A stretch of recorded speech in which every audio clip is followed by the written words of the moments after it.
What can a pilot change in just 4 weeks of silence? And what tells us a cryptic message from the shadow of a sunset about the future of Ferrari and Lewis Hamilton? 4 weeks. That was all that was needed for Lewis Hamilton's silence to speak stronger than any wheel revolving at 300 kilometers per hour. In that period, without races, without podiums or controversies, the British took the opportunity to send a message that broke with everything that had been dragging since the start of the year.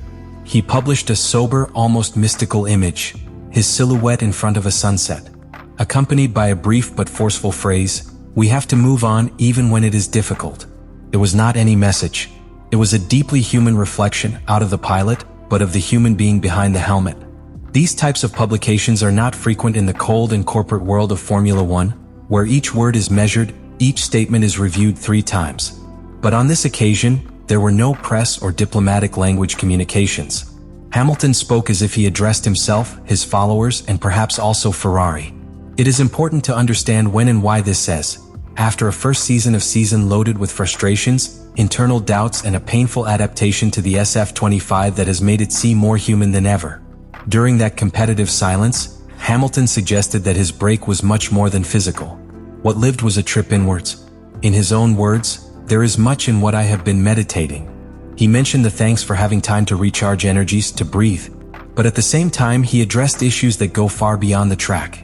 He spoke of the importance of truth, love, and care for oneself to take care of others. Those are not typical words of a pilot who is only thinking about how to attack the curve one. They are the words of someone who is processing a radical change in his professional and personal life. And this is where the contrast enters. Weeks before, in the chaos of the Hungary Grand Prix, Hamilton self-defined as absolutely useless and questioned his own continuity in Ferrari, insinuating that perhaps the problem was not just the car. It seemed to be on the verge of an emotional break with the project. But after this break, it reappears with an almost spiritual calm. That transformation does not happen without real internal work. What we are witnessing is a world champion redefining in real time. The interesting thing is how, without naming anyone, that message was loaded with recipients. Ferrari, of course, appears as the first on the list, because behind that "go ahead," there is a clear subtext. Hamilton is not ready to surrender, but he needs signs that he is not alone in that fight. He needs a team that rises to the same level of demand as him. The phrase also talks about the adversities that the team has lived, of the pressure, of the errors on the track, of the frustration of not living up to the potential that was promised in preseason. And there is something else. That publication connects emotionally with millions of people. It doesn't matter if you are a Ferrari fan, Mercedes, or McLaren. That phrase touches a fiber that goes beyond sport. Because we have all been at that point, exhausted, disappointed, thinking if it is worth fighting. And Hamilton, from his global icon pedestal, responds with a simple truth: you have to follow. Even when it is difficult. Especially when it is difficult. His message, therefore, is not a simple post of social networks. It is a public redefinition of its commitment to this new chapter in Ferrari. It is the confirmation that, despite the noise, despite the bad results and media criticism, there is still struggle in it. But it is also an invitation to his team, that they are at the height of the fire that he continues to carry inside. Until the summer break, Hamilton was in the 6th position of the Pilot Championship with 109 points. His teammate, Charles Leclerc, accumulated 151. That difference of 42 points is not only significant in statistical terms. It represents an emotional, symbolic gap. Because Hamilton has not only had to face the rest of the grill, but also his own shadow. And that of Leclerc. In classification, the internal duel has been brutal. Leclerc dominates by 10-4. In the races, the Monegasco has left better on 11 of 13 opportunities, if disqualification is excluded in China. While Leclerc has climbed to the podium 5 times, Hamilton has barely achieved 3/4 as better results in main races. We saw the only flash of his caliber in China's sprint race, where he achieved pole and victory. But even that moment of glory feels isolated, as a memory of what it was, more than a promise of what it can be. Internally, the relationship between Hamilton and the team seems to stay stable. But it is impossible to ignore the implicit tension when a world champion is seen fighting to enter the top 5 while his teammate seems much more integrated to the car. Ferrari, meanwhile, has tried to offer you the tools. But adapting is not only a matter of new pieces, but of time, trust, and above all mutual understanding between pilot and engineers.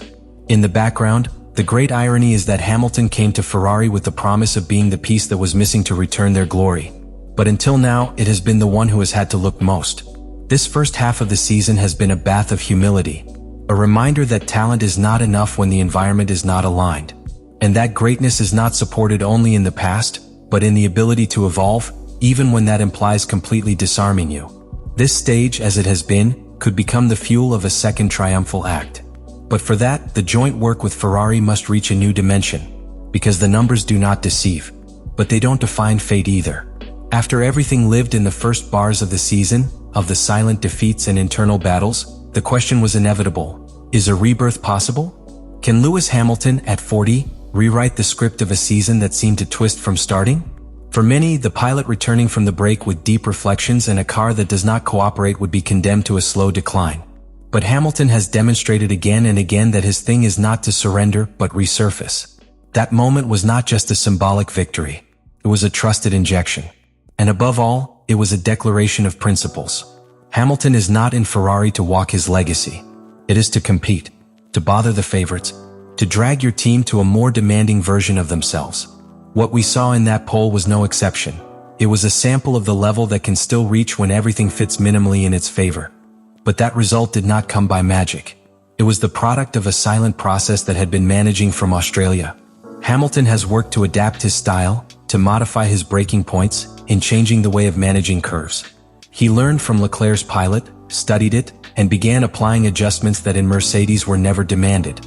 He even accepted that his learning curve would be slower than he anticipated, because sometimes experience also means accepting your own limitations. And that is perhaps the most powerful point of all this rebirth. It is not based on a technical revolution. It is not that Ferrari has found a magical solution. It is not a radical improvement in the car.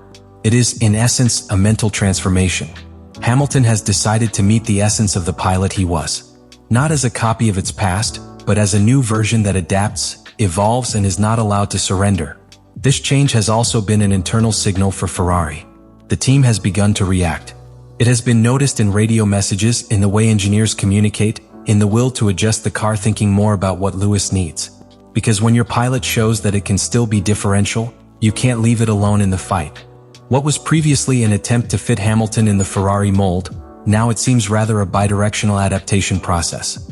And that is the key to successful projects. There is a lot of season ahead. Points at stake can still radically alter the classification. But beyond mathematics, which changes the course of 1 year, is internal energy, the conviction. And if in the first months Ferrari was a team full of doubts, it now begins to look like a structure that has aroused. And that, with Hamilton as axis, could find that emotional impulse that has lacked them for years. No one knows if this rebirth will lead to constant podiums, victories, or even a fight for the championship. But what is evident is that Lewis Hamilton is not over. It is not passing. And if Ferrari gives him the right environment, the second act of this story could be even more memorable than the first. Lewis Hamilton's message was not a simple phrase thrown into the air. It was a reflection of its mental state, its internal process, and its unwavering commitment to a project that, until now, has been closer to the disappointment than success. His return after the break not only evidenced a change in attitude, it was also a silent cry for Ferrari. We are in this together, but we need to be better synchronized. Hamilton's gesture, when exposed emotionally, in a sport where hardness and image are everything, is an act of leadership. A pilot of his caliber does not emit such messages without intention. And it is precisely in that field where the great stories of motor racing take shape. Not in easy victories, but in the moments when champions doubt, fall, reconfigure, and decide to get up. What Hamilton is building this season is a narrative that goes beyond the podiums. It is showing how a legend is rebuilt. With errors, with moments of vulnerability, and with a determination that only those who have touched the top have, and still seek more. Therefore, this closure is not a conclusion. It is an invitation to continue observing, to look beyond the immediate results. To read each gesture, each classification return, each team strategy. Because in this story between Ferrari and Hamilton, there is more at stake than a championship. There is a battle for identity because of the legacy, to demonstrate that even at a mature stage of his career, Lewis can still change the course of a legendary team. And now it's your turn. Do you think this is just a temporary flash of Hamilton or the beginning of a real comeback? Do you trust that Ferrari will be able to adapt enough to give him the tools he needs? Or will this emotional rebirth end up diluting in the imperfections of a car that is not up to it? Leave me your opinion below in the comments.